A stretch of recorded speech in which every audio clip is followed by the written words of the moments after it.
Buenas tardes. En esta sesión vamos a analizar una presentación titulada Seguridad de los medicamentos, sesgo en la información y equipo de salud consciente. Esta presentación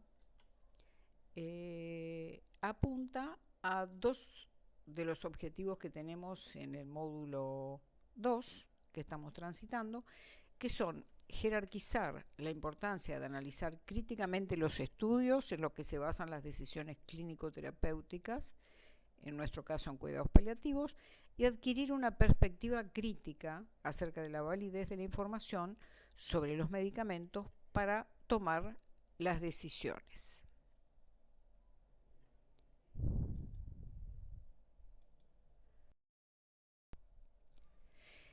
El equipo de salud tiene que estar consciente de que trabaja en un contexto en el que hay una enorme tensión entre dos campos opuestos, que son, por un lado, el campo donde los medicamentos son considerados esenciales para la salud y son una parte de los derechos humanos, y por otro lado tenemos el otro aspecto donde los medicamentos son parte de un negocio para las compañías farmacéuticas. Es decir, en esa enorme tensión está el profesional de la salud eligiendo medicamentos que es un bien social y no es un commodity más.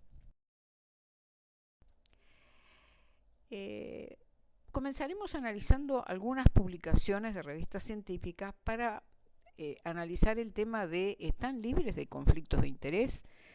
Vamos a analizar un trabajo que está publicado en PLOS Medicine en el año 2007. Los autores son Lisa Vero y 3 personas más, y se llama Factores asociados con hallazgos de ensayos de comparaciones cabeza a cabeza, factores asociados entonces por qué algunas estatinas aparecen más eficaces que otras.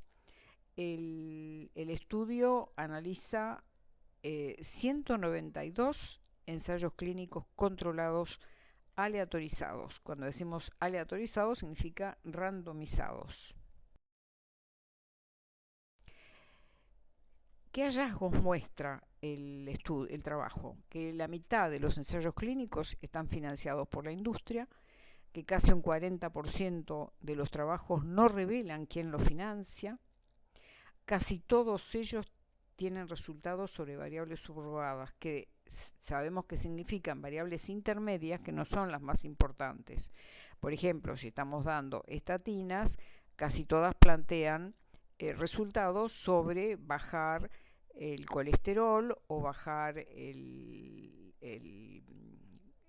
o modificar el HDL del colesterol, etcétera. Es decir, el colesterol es un parámetro intermedio, pero no siempre es el único responsable de las complicaciones de la hiperlipidemia o de la dislipidemia, ni de la mortalidad. Es decir, acá están mostrando que el 98% tiene estos resultados. Y hay una debilidad metodológica común, es que no hay un adecuado ciego en la mayoría de los trabajos, y en muchos existe falta la ocultación de la asignación, hay un monitoreo pobre y falta también analizar los resultados por intención de tratar, que es la forma correcta del análisis. En los resultados que muestran los ensayos financiados por la industria, obtienen resultados mejores que los otros medicamentos. Entonces, este odds ratio es de 34.55, lo que significa que es 34 veces más, más efectivo, mejores resultados tienen los medicamentos que han sido cuya financiación viene por la industria. Por otra parte, en los ensayos donde el cegamiento se hizo adecuadamente, o sea, hay adecuado blinding, ahí era menos probable que los resultados fueran significativos para los medicamentos esponsoreados por los laboratorios. Las conclusiones de este trabajo es que los ensayos clínicos controlados aleatorizados tenían menos posibilidad de obtener resultados positivos para los financiadores de los estudios y que cuando se toman decisiones respecto a estatinas hay que tomar en consideración este sesgo.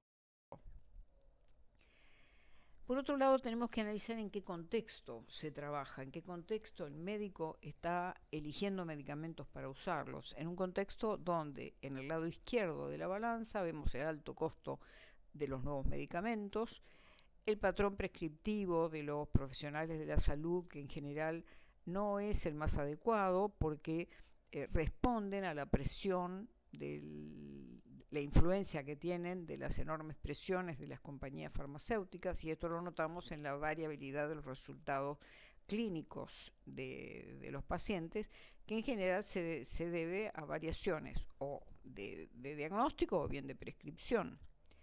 El otro elemento que hay que considerar muy bien y que los profesionales de salud tenemos que tener muy claro es que para nosotros el medicamento es un bien social, y si consideramos que estamos en una sociedad de consumo, tanto los pacientes como los profesionales de la salud están acostumbrados o estamos acostumbrados a que cualquier problema se soluciona con un medicamento y se desvalorizan todas las demás estrategias que no sean las farmacológicas.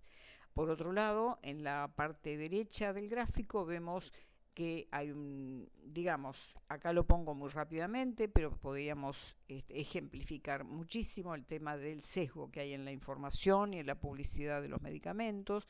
Hay una debilidad en la evaluación de las nuevas tecnologías por parte de las agencias, y por otro lado, la política de publicaciones en las revistas médicas tampoco es la adecuada, lo que hace que el desbalance afecte a todos y urge hacer modificaciones para poder asegurar que que el paciente necesita un uso seguro y costo efectivo de los medicamentos, para lo cual todos o gran parte de los elementos que mencionamos tienen que ser corregidos.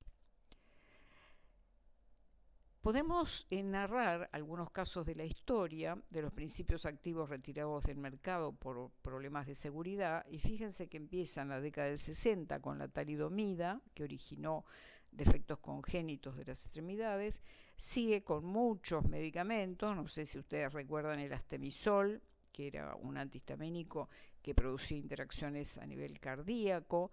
Tenemos la seribastatina produciendo rabdomiolisis, el rofecoxib, efectos cardiovasculares, etc. La idea es ver algunos de estos casos para que tomemos conciencia acerca de la seguridad que tenemos que tener para elegir los medicamentos en la práctica cotidiana. Estos son niños nacidos en aquella época. El caso de un médico de un lugar pequeño de Alemania es el que destapa la situación, porque él presenta en una reunión de médicos la notificación de que muchísimas madres por él atendidas dieron a luz a chicos con focomelia. Al mismo tiempo queremos mencionar que en Estados Unidos, por un lado, había una mujer muy seria en el análisis de la información y que rechazaba aprobar talidomida a pesar de una enorme presión de los laboratorios, y luego de eso empezaron a haber en cantidad notificaciones de varios países: Australia, Suecia, Suiza, Líbano, Israel, Perú, y no aparecían de Estados Unidos porque la droga no estaba aprobada. Este medicamento primero se prescribió como sedante, y luego también en realidad los médicos lo indicaban para ansiedad, gastritis, náuseas, tensión. Bueno, a partir de todas estas notificaciones y el análisis que se hizo de la correlación que había entre la venta de este producto y la epidemia de focomelia, se retiró de Canadá y de Europa. Este efecto adverso fue el evento disparador de un cambio en las regulaciones en FDA, que comenzaron a ser un poquito más estrictas.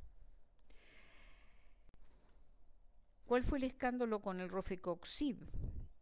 Se introdujo en el 99, la promoción era una alternativa efectiva y muy segura para el tratamiento de dolor por artritis, y 2 años después se supo que la FDA ordenó a Merck que envíe una carta a los médicos acerca de la seguridad y eficacia del Vioxx, que era el Rofecoxib, diciendo que la promoción que hacía Merck minimizaba hallazgos cardiovasculares potencialmente graves. Quiere decir que ya FDA sabía en ese momento que había efectos adversos cardiovasculares graves.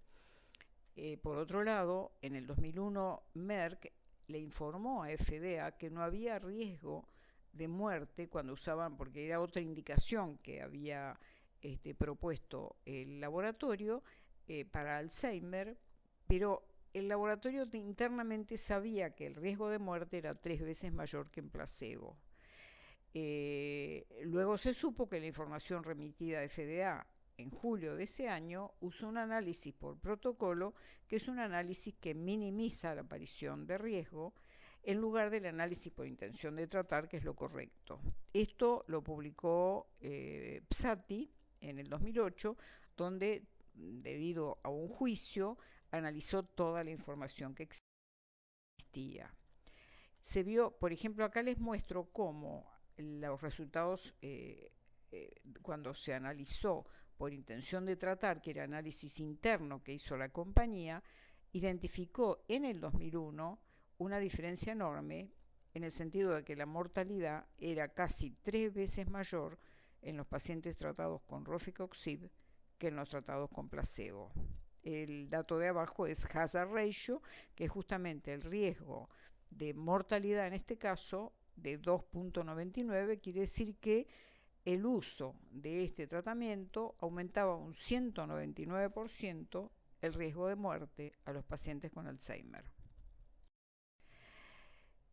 Acá miramos una curva donde en la ordenada tenemos la tasa acumulativa de muertes, en la abscisa tenemos el tiempo de muerte en años y vemos claramente en el transcurso de 4 años cómo la tasa de mortalidad por Rofecoxib es mucho más alta, significativamente más alta para estos pacientes.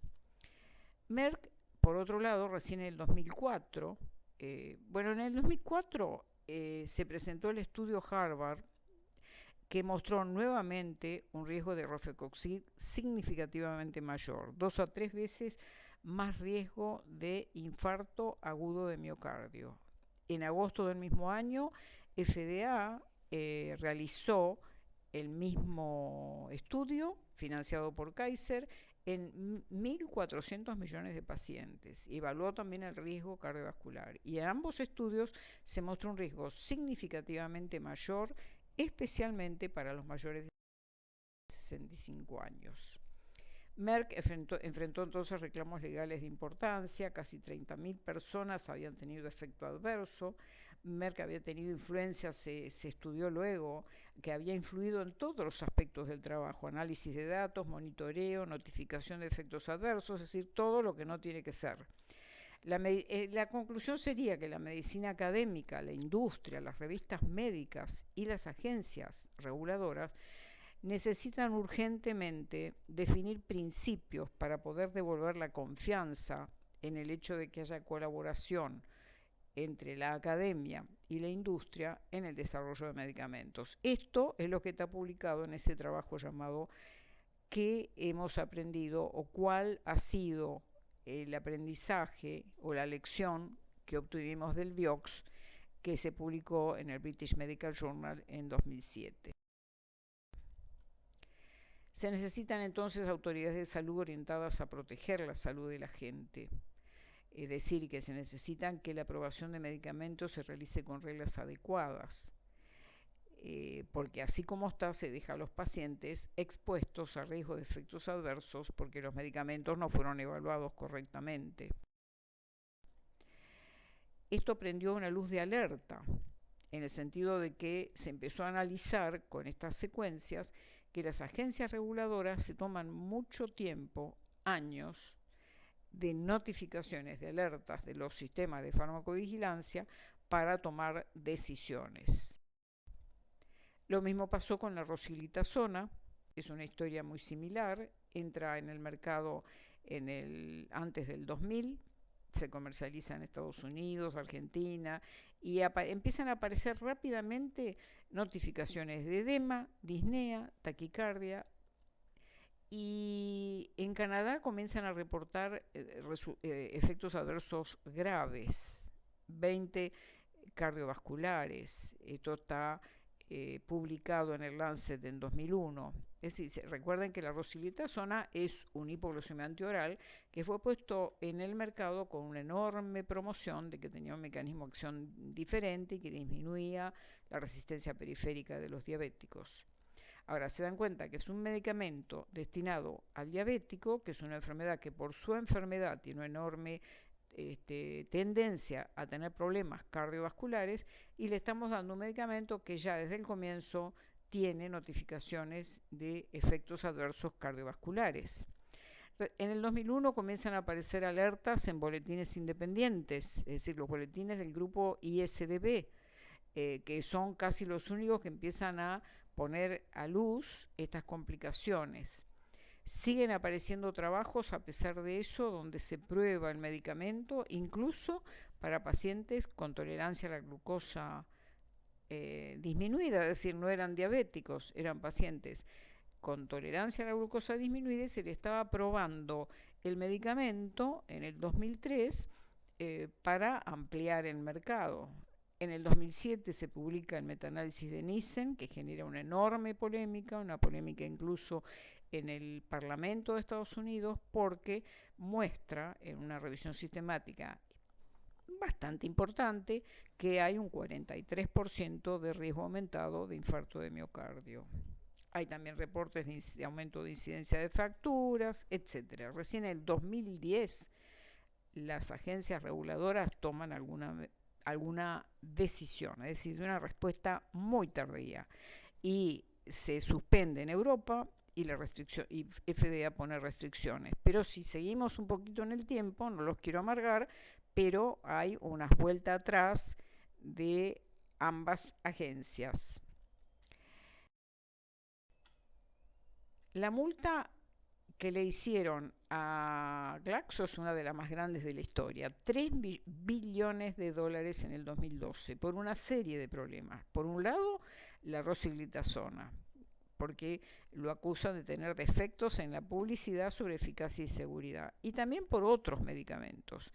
También tiene el Paxil, que es paroxetina, o el Butrin, que es bupropión, y donde hay problemas del rótulo, y también está una promoción de estas compañías para ser usado para otros fines, como obesidad, ansiedad, etc.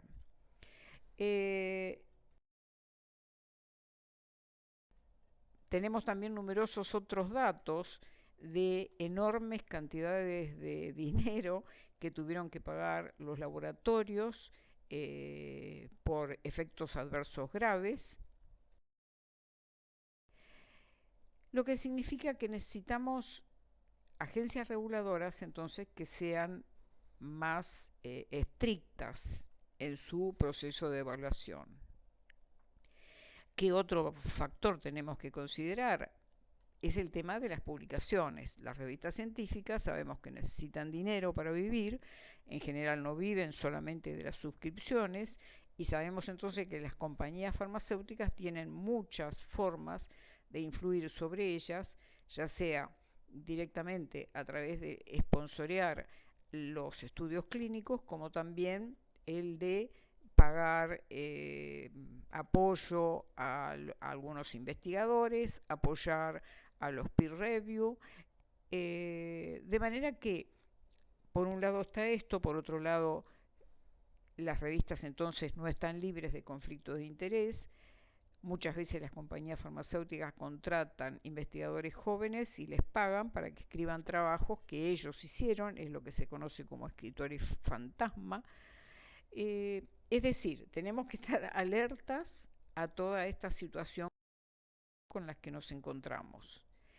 Por lo tanto, para beneficio, para protección de la salud de la población, como equipo de salud tenemos que fortalecer las habilidades para analizar críticamente los trabajos, o bien saber dónde consultar centros de información o fuentes de información independientes. Por otro lado, si los miembros del comité de nuestros hospitales, de nuestros ministerios, que proceden a la evaluación de los medicamentos previamente a que se incorporen a las listas de las instituciones sanitarias, también están obligados o tienen que estar obligados a presentar en forma periódica una declaración de conflictos de interés. Y por otro lado está casi la exigencia de que las agencias reguladoras de todos nuestros países deban trabajar centradas en proteger la salud de la población. En conclusión, podemos hacer un llamado, y es decir que necesitamos estar alertas sobre la existencia de sesgo en la información biomédica que utilizamos para nuestra práctica cotidiana. Muchas gracias.